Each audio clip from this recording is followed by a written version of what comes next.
Bismillah ar-Rahman ar-Rahim. Assalamu alaikum, dear participants. Welcome to the study of Meezan, which is, of course, the book authored by Ustaz Javed and Ghamidi. So, we have been studying this book, its various chapters. Today, we will begin a new chapter, and this chapter is called The Fundamental Principles.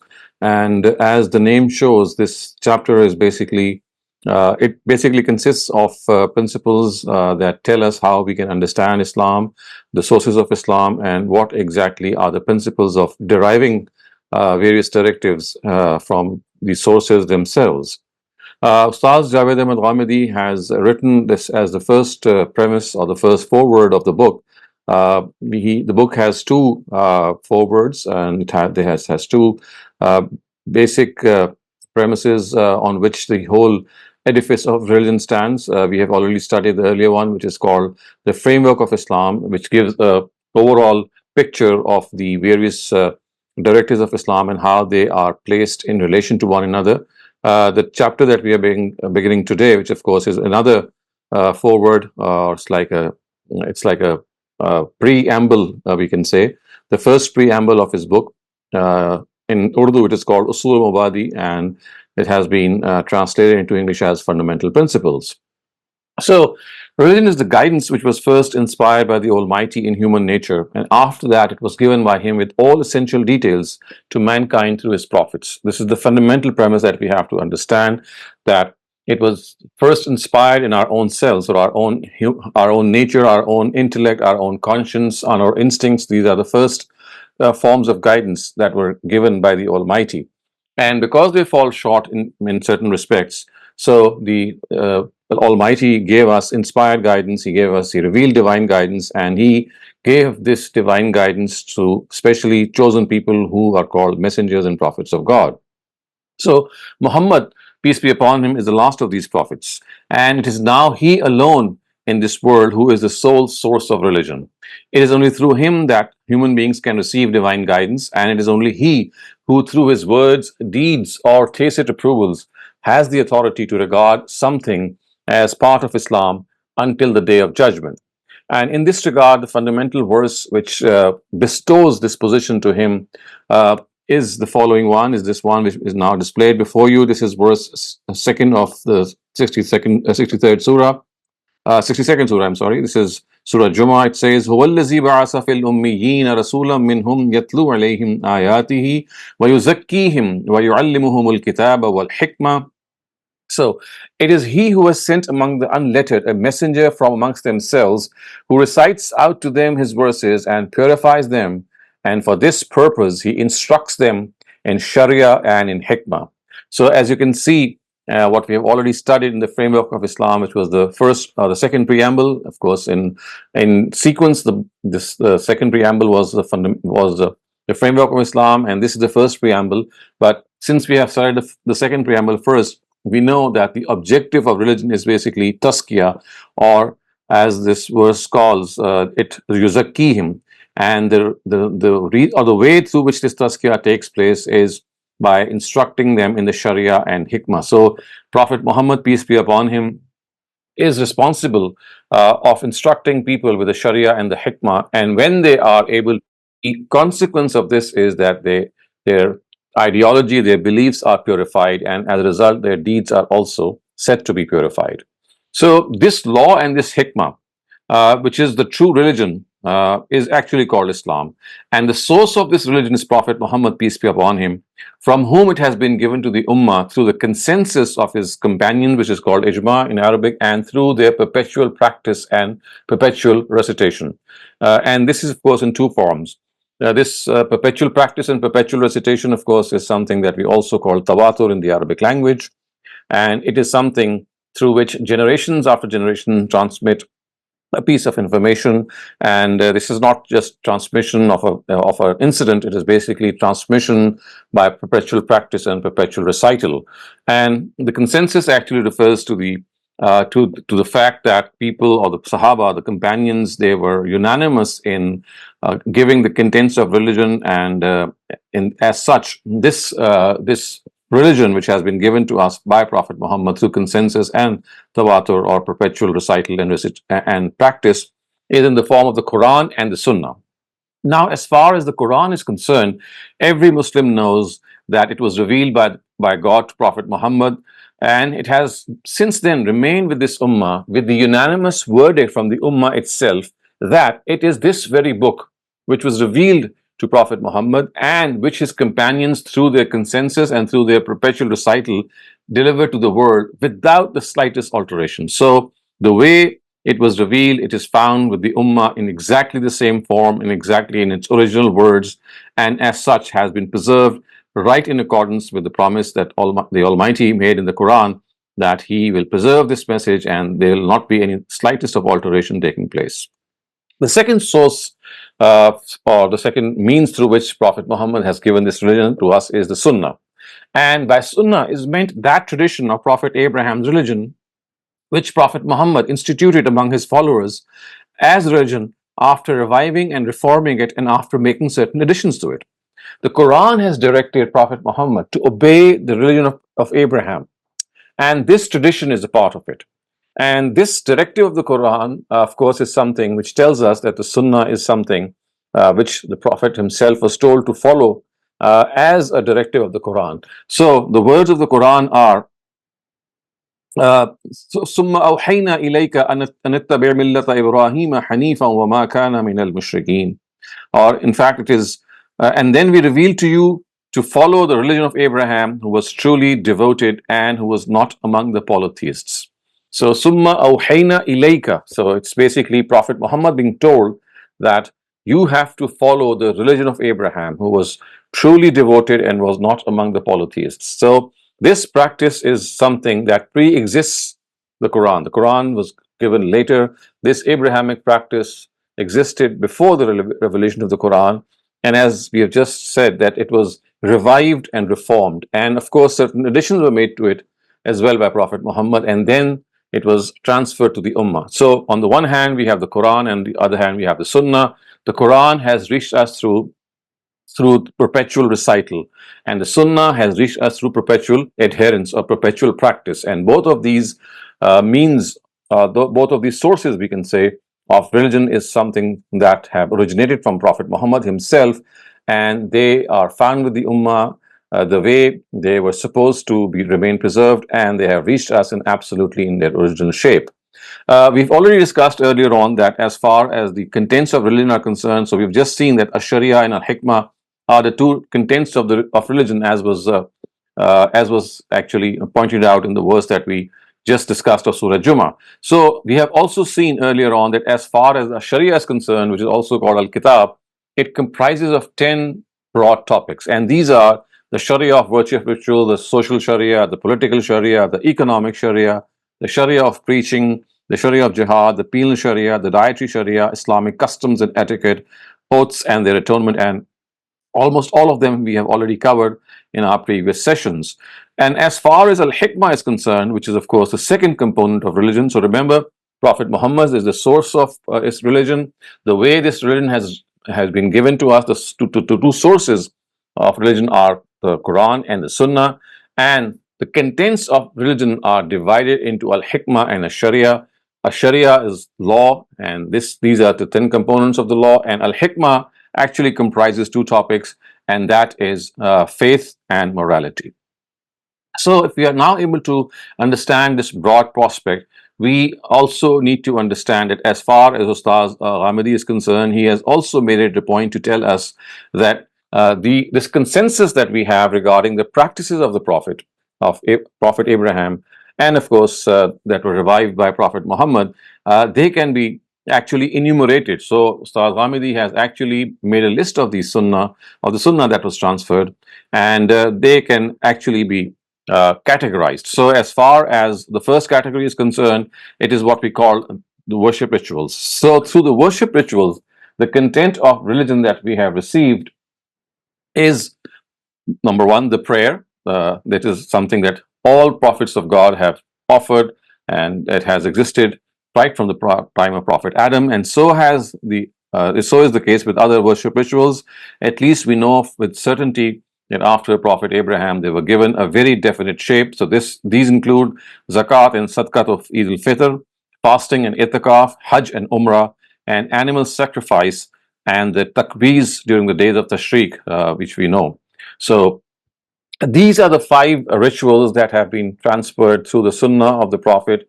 The Quran does not, I mean, the Quran does refer to them, but it does not in any way provide I mean, it does not originate, these worship rituals do not originate with the Quran.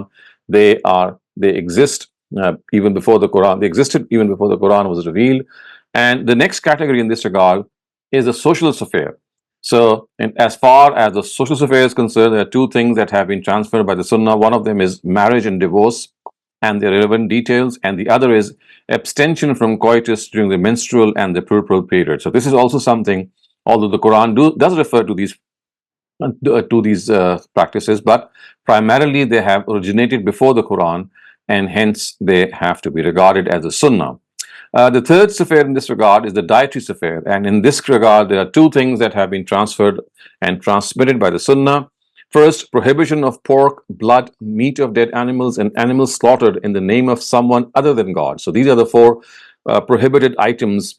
Although the Quran does refer to them, we know it does refer to them, but it's not that it is through the Quran that we have come to know about them for the first time.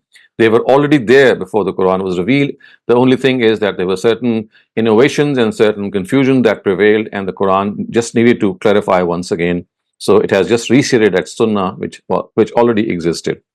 The second thing in this regard is the slaughtering in the prescribed manner of taskiyah by pronouncing Allah's name, which means that the life vein of an animal has to be cut so that the blood flows out, all the blood flows out, and there's anything left stuck in the veins, or at least what is there is just a very partial or very trivial amount of blood which is stuck there.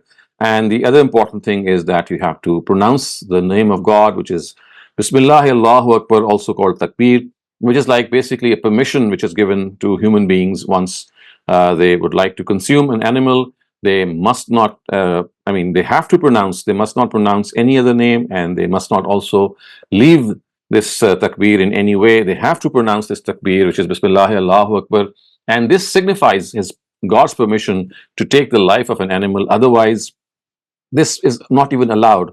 So such is the importance of takbir, that if it is not said, then the sanctity which the life of an animal carries cannot be violated. It can only be, animals can only be sacrificed if we have God's permission, and that is why we pronounce the takbir, and that is precisely what makes zabiha halal, as we normally think and we understand.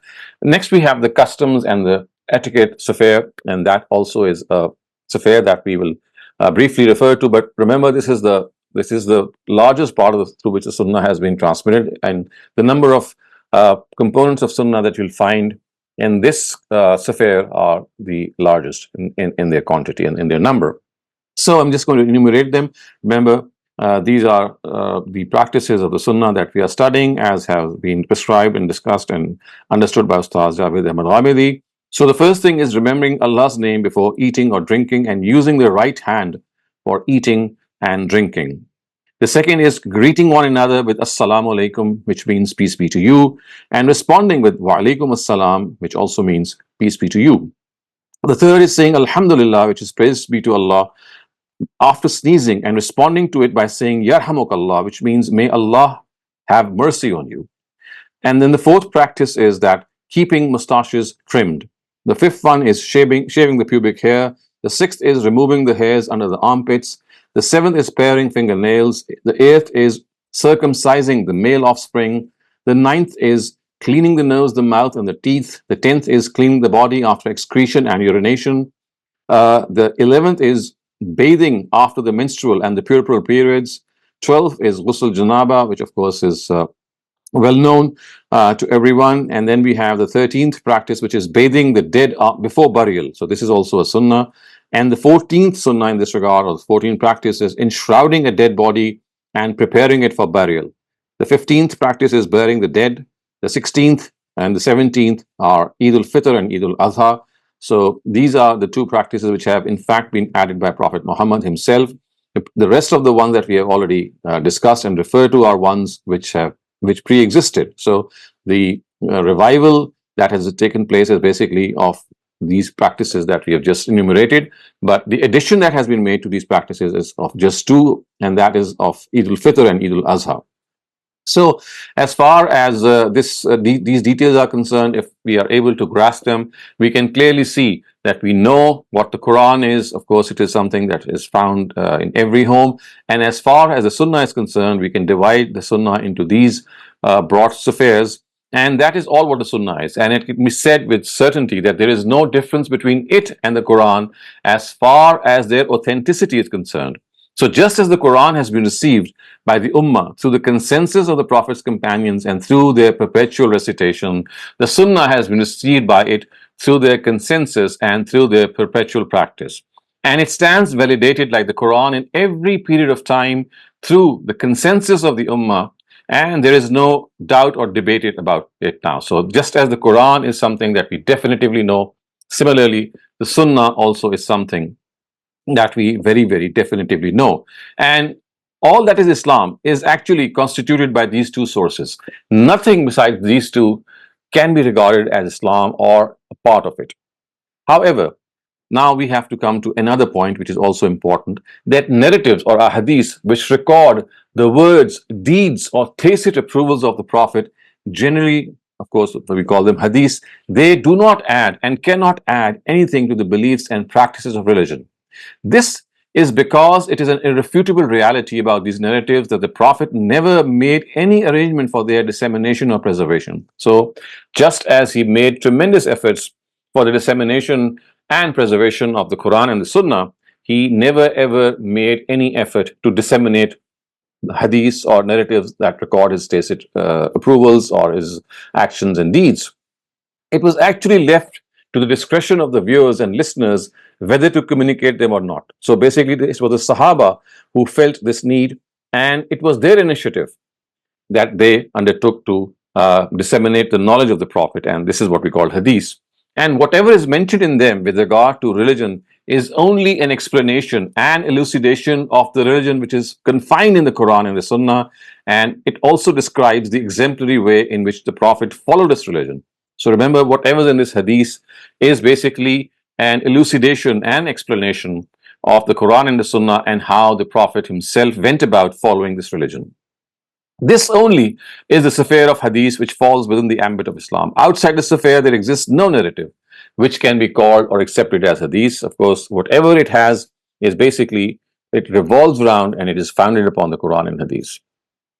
Now, within this sphere, however, every person who, after being convinced of a hadith, accepts it as one containing the words, deeds, or tacit approvals of the Prophet, he must follow it. So, if, in other words, if a hadith is authentically reported and a person is convinced, then he has to follow it, and in no circumstances can he evade or ignore it. So, if to him it is authentically reported and maybe other persons disagree with him, that is fine. But if to a person a certain hadith is authentically reported and narrated, then he has to follow it and he cannot ignore it. In fact, it becomes incumbent upon him to accept any directive or decision of the Prophet that is found in that hadith. So this is a basic preamble to this preamble that I have just tried to explain. Today we will have a shortened session because I have an important engagement right after this. So we'll have a 10-minute session remaining 10 minutes, which will relate to any questions and answers that you have regarding what we have discussed. We'll just take on-topic questions and end this session in 10 more minutes. So remember, what we have studied today is basically how we understand this religion has been delivered to us. The source of this religion is Prophet Muhammad himself. From the Prophet himself, we have received this religion in the form of the Quran and Sunnah. Both the Quran and the Sunnah are distinct. They are definitive. They have been transmitted with certitude, and there's absolutely no doubt about their authenticity. But as far as hadith literature is concerned, it was never this was never the program of the Prophet to have it transmitted. It was basically done so at the initiative of the companions themselves, because they thought that it is something which is very variable, and rightly so, they did so. But then they have gone through rigorous scrutiny, which inshallah we will discuss in our next session, that how our hadiths were understood and how they were evaluated. But before that, inshallah, in our next sessions, we'll also take a look at how Ustaz Ghamidi has pointed out that we must understand the Quran, the principles of understanding the Quran, and then he's also pointed out the determinants of the Sunnah, that what are the determinants which make or prescribe a Sunnah, and then also we'll discuss how we understand our Hadith literature. So these three topics are going to be discussed in within this chapter in our next session. So now, if you have any questions, please ask them, and we will end this session, inshallah, at 8:30 p.m. Pakistan time. Thank you very much, Dr. Saleem. 10 minutes for Q&A. So let's only take questions that are related to our topic. If you have non-topic related questions, we'll take them tomorrow towards the end of the session. Our first question asks, a group of Muslims believe in the existence of divine guidance even after the last prophet has passed away from this world, and these divinely guided people are called imams. What is the religious status of this theory? Well, I mean, to people who regard them to be imams, I mean, of course, they believe in them and they regard them to be sources of religion themselves. But as far as my understanding is concerned, as far as how Ustaz Ghamidi has presented religion in his book is concerned, this has absolutely no basis. It's only the Prophet himself who is the source of religion, and through him we have got religion through the Quran and the Sunnah. As far as these imams are concerned, our brothers who do regard them to be sources of religion, they, without maybe naming them or maybe equating them by taking their name, they give them the same status of infallibility as the Prophet himself, which of course cannot be in any way accepted. As far as the Quran is concerned, it is absolutely clear that this is only a position that is held by Prophet Muhammad, peace be upon him, himself, and no other person. Every other person is fallible and fallible, and every other person, none other person, in fact, can be regarded as a source of religion. And hence, it's a very, very clear verdict that this is basically a deviant form of understanding religion. Thank you very much. Shiraz Ahmed, please go ahead. Thank you, sister. Assalamu alaikum, Shehzad bhai. My question is related to Sunnah. It's my understanding that it's been written down in the books of Fuqaha that shows the consensus of the Ummah, right? Because if we go back in history, we have to look at some source to establish that it was a recurring practice throughout the past 14 centuries. What are those books and how can we rely on them? Because we can't rely on hadith, we call them akhbar-e ahad. But what makes the books of these Fuqaha different than hadith? What are those books and how can we rely on them? So, first of all, we have to understand that ever since our earliest times, there has been this confusion between Hadith and Sunnah, and a very vast majority of scholars, including our jurists and fuqaha, they equate the two, and they regard Hadith and Sunnah to be synonymous, and they mix up these two. And hence, I mean, whenever we regard a certain book of Sunnah to be a book of Sunnah, it is actually a book of Hadith. So we see Jami Sahih Tirmidhi, for example, which is called Sunan of Sahih Tirmidhi, or Sunan of Bukhari, or Sunan of Ibn Majah. So to them, because Sunnah and Hadith are synonymous, so when they have written their books of Hadith, scholars and Muhaddisun, they use the word Sunnah instead of the word Hadith, because to them it is the same. As far as fuqaha are concerned, or jurists are concerned, although the usuliyin, or the people who are, I mean, who precede the jurists, who basically have formulated the principles of understanding, we do find them to be specific in some ways, but they also, whenever they enumerate hadith and sunnah, they end up mixing the two and in fact equating the two. So what we can say with certainty is that as far as our previous scholars are concerned, since to them Hadith and Sunnah are synonymous, so I mean, whenever you pick up a book which relates to Hadith and Sunnah, you will find both of them to be intermingled with one another.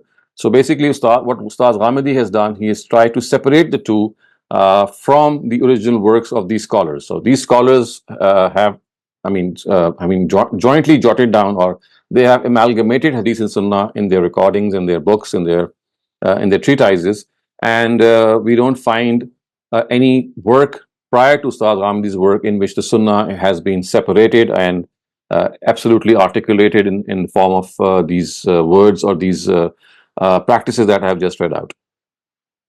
Thank you very much, Dr. Saleem. Ammar Rasul, please go ahead. Assalamu alaikum, Dr. Saab. Dr. Saab, my question is, in your understanding, can the understanding of our religion in its specificities about particular laws or even everyday applications be complete without Sahih hadith or correct hadith, and the question that I want to ask specifically is about the hereditary law, where as my understanding goes, the law where only 1/3 of your assets can be given away as gift and the rest has to be given to your children. This specific understanding comes from a hadith.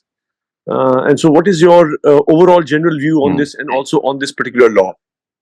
So let me answer this second part first. As far as this hadith is concerned, if you look it up, you'll find that it is a very specific situation on which the Prophet has commented that a person who had several children, he was inclined to give a very large part of his wealth in charity. The Prophet said that this is not okay. He reduced that, so he said, okay, let me give half of it. The Prophet said, no, this is not sufficient, and he said, let me do it. I mean, first he said 2/3, then he made it to half, and then finally he said 1/3. And the Prophet said, yes, in your situation, this is enough. So you see what has happened is that a specific situation of a specific companion on which the Prophet commented was made the basis of a generalized ruling, which has been the case with our jurists and which is not a right way of formulating a law. Laws have to be derived directly from the Quran and Sunnah. As far as Hadith is concerned, it is always situational. It always specifically deals with the situation. So this is something that the Prophet recommended to a companion in his situation. So as far as the Quran and Sunnah are concerned, they impose no such restriction. And if you want to make a will in favor of someone of any amount, that is perfectly okay. So that is something that has to be understood. Other than that, your previous or the first part of your question is that what exactly is the importance of hadith? So yes, hadith is something that we will consult, but remember, it is the Quran and Sunnah that has to accept the wording of a hadith, and it's not that the understanding of the Quran and Sunnah are reliant or they are based on hadith as is generally understood, because people, or our traditional approach is that they understand the Quran through a hadith and they would always rely on a hadith.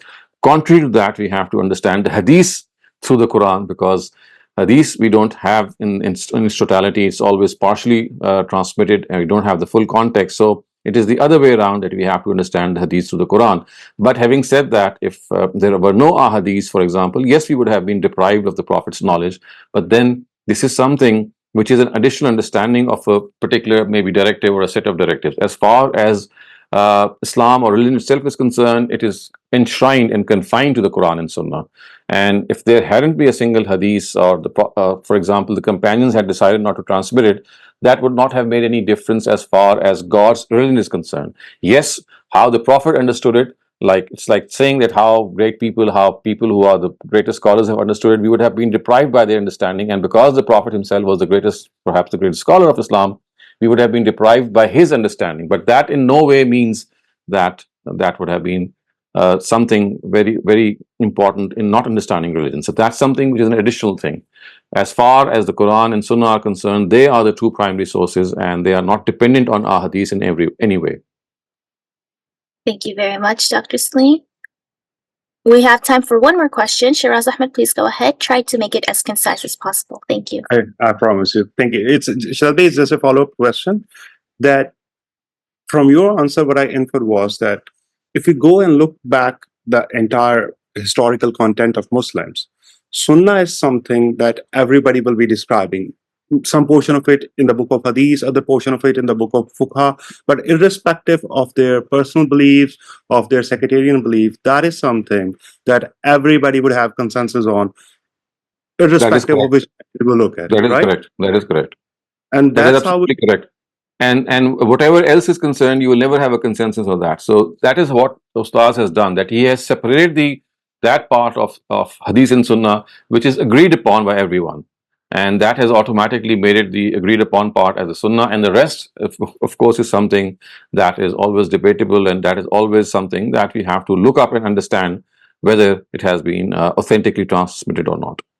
Exactly. And from that, we're going to infer that it would be impossible, least probable, that the entire community throughout the course of 14 centuries agreed upon something that was false information, right? Of course, because that is what we call certitude. So certitude is something, whichever thing, I mean, it's not just the Quran or the Sunnah, anything which is transmitted in this way, that generations after generations say something in a way, transmitted either through practice or through their verbal recital, it is something that that gives you that certitude. So this is itself something that we have to understand, that it's not just the Quran and Sunnah, anything that has this stature that it has been transmitted through consensus. One very glaring example is language itself. So a very large part of a language is transmitted to tawatur, and hence we know that the word, whatever we are pronouncing today, or the words that we know, and the meanings that they carry, they are so close to each other, and they are so precise that there has been no error in them. And they have been recorded in dictionaries also. So a dictionary is like a hadith book. If you compare the analogy, just as our hadiths do record certain sunnahs and they do record certain facts, in a very similar way, language is transmitted in a verbal way, but then dictionaries also transmit or maybe record part of it. So independent of that, it is transmitted. So basically, it is the vehicle that we have to understand, and that vehicle and that means is what we call in Arabic as tawatur, and what we just said as perpetual recitation or perpetual practice. Thank you very much, Dr. Saleem. That was all the time we had for today. Inshallah, see you tomorrow in another session of textual study of the Quran. And until then, Assalamu alaikum wa rahmatullahi wa barakatuh.